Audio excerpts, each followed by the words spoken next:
Trump का गुस्सा था वो नेतानियाहू के व्यवहार पर तो था ही, और जो योजनाएं थी दोनों देशों की वो कहीं ना कहीं भटकती हुई नजर आ रही है। मेरे साथ यहाँ पर संजय सोई जी भी हैं। संजय जी, अब आपसे मैं एक चीज़ विस्तार से ये जरूर समझना चाहूँगा कि जब युद्ध की शुरुआत हुई, जब मुख्य रूप से ईरान, अमेरिका, इजराइल केंद्र में थे, लेकिन धीरे धीरे जिस तरह से लेबनान भी अब केंद्र में आता हुआ नजर आ रहा है कि अब ईरान हर बार जब भी कोई बातचीत करता है केंद्र में यह बात जरूर रखता है कि नहीं, लेबनान के ऊपर भी हमले रुकने चाहिए। हिजबुल्लाह के बहाने से लेबनान में अगर इजराइल अटैक कर रहा है तो भी शांति वार्ता नहीं हो पाएगी।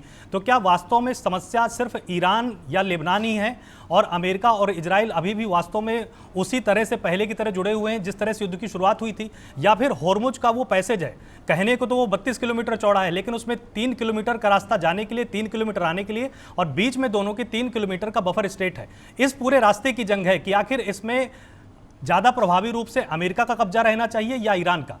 आपको इसमें क्या कुछ साफ तौर पर नजर आता है? नहीं, देखिए आलोक जी, कई आपने काफी मसलों पे आपने प्रभाव डाला। और सबसे पहले बहुत बहुत धन्यवाद, मुझे टीएनपी चैनल पर पहली बार मैं आज जी, स्वागत है। इस्तेमाल कर रहा हूँ। बहुत बहुत शुक्रिया इस बात का। देखिए, दो तीन चीजें आपने हाईलाइट की है। लेबनान का इशू है। लेबनान का इशू इसलिए इम्पोर्टेंट हो जाता है क्योंकि हिजबुल्लाह की सपोर्ट ईरान के ऊपर आज हमास रह चुका है। अगर ईरान हिजबुल्लाह के लिए खड़ा नहीं होता है तो फिर ये हूथी, हिजबुल्लाह, हमास क्यों लड़ेंगे ईरान के लिए? आज अगर जब ईरान के ऊपर हमले हो रहे थे तो हिजबुल्लाह ने साथ देते हुए हमले किए इसराइल के ऊपर।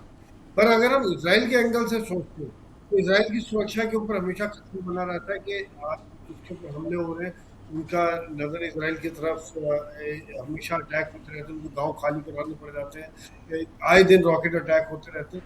तो यहाँ पर कहीं ना कहीं इसराइल अपनी सुरक्षा को देखते हुए कहीं ना कहीं बफर जोन बनाना चाह रहा है, और जितना बड़ा, जैसे बाकी ग्रेटर इसराइल की बात कर रहे हैं। लेकिन हम इसराइल के एंगल से सोचे तो वो सुनिए कि आगे कहीं ना कहीं इस खतरे को खत्म करना चाह रहे हैं। लेकिन अगर ह्यूमन राइट्स और ईरान के एंगल से सोचे तो उनके सोच भी सही है कि अगर आप कोई आपके साथ खड़ा है तो अगर जब उसके ऊपर अटैक हो रहा है तो आप उनके साथ नहीं खड़े तो फिर नेचुरली आगे से वो आपके साथ भी। जहाँ तक स्टेट ऑफ हॉर्मुज का सवाल है, आलोक जी, बिल्कुल ये इलीगल ऑक्यूपेशन है, इंटरनेशनल वाटर है। अगर इस तरह की अलाउ कर दिया गया तो इसका मतलब समझिए कल को स्टेट ऑफ मलक्का है, डेनिश स्टेट है, बाबल मंदेब है, रेड सी है, सुएज कनाल है, दुनिया भर की स्टेट है जहाँ पर हर आदमी अपनी दादागिरी चलाने लगेगा और जंगल राज हो जाएगा। तो एक इंटरनेशनल रूल्स और लॉ है, उनको फॉलो करना चाहिए। यहाँ पर मैं ईरान एक इसको गुरिल्ला युद्ध के तौर पर, एक हथियार के तौर पर इस्तेमाल कर रहा है, लेकिन लॉन्ग टर्म पर ये चीज एक्सेप्टेबल नहीं होनी चाहिए। चाहे मध्य पूर्व के देश भी इसके ऊपर प्रेशर डालेंगे, वो क्यों तंग हो? देखिए, गल्फ कंट्रीज जो है आज वो उनका काम किससे करता है? उनका भी तो तेल से, एक्सपोर्ट से काम चलता है।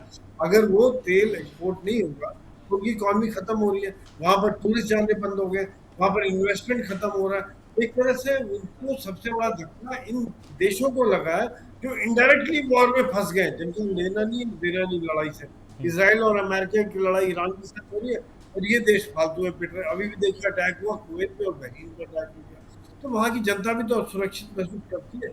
और जो बाहर से इन्वेस्टर है वो क्यों इन्वेस्ट करेगा पैसा? कि भाई यहाँ पर आज तक तो हम सोचते थे दुबई, कुवैत, ओमान बहुत सुरक्षित हो गए, लेकिन वहां से लोग भाग रहे हैं, अभी पैसा निकाल रहे हैं वहां पर। तो एक ये बात है। तो मैं ये बिल्कुल कहूंगा कि हॉर्मोन्स पर किसी भी का इलीगल हक नहीं है, इंटरनेशनल वाटर है जहां पर जाना चाहिए और जल्दी जल्दी खोला चाहिए। सर, ब्लैक मेलिंग वाली बात चल रही है क्योंकि अनफॉर्चुनेट पार्ट ये है आलोक जी कि दोनों ही पक्ष अपनी शर्तों को पूर्ण करने को तैयार हैं। दोनों की शर्तें ऐसी कि कोई मान ही नहीं सकता।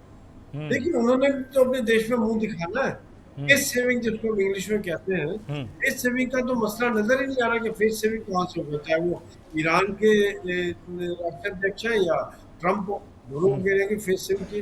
तो मेरे हिसाब से अगर वो हॉर्मूज थोड़ा खोले, अमेरिका ब्लॉकेट हटाए, दुनिया को राहत मिलेगी। ये तो इस समय में जिस प्रकार से तेल $70 था, आज से कुछ नहीं, $104 रोज ऊपर नीचे हो जाता है। शेयर मार्केट धराशायी हुई पड़ी है। दुनिया में लोगों में रेस्टलेस, मेरे से और आशमी जी से, दिलीप जी से, सब ईरान युद्ध कब बंद होगा, क्या होगा इसका, जिसका शायद किसी को अंदाजा नहीं, किसी को इम्कान नहीं इसका। तो मैं तो एक लाइन लास्ट में कहूंगा कि जरा इत्मीनान तो रख मेरे दोस्त, यह वक्त भी निकल जाएगा, गमों की रात चाहे कितनी भी लंबी हो, सवेरा जरूर आएगा। उम्मीद बिल्कुल कर सकते हैं हम कि भैया जल्दी ये खत्म हो और दुनिया में कहीं ना कहीं राहत आए आलोक जी। बिल्कुल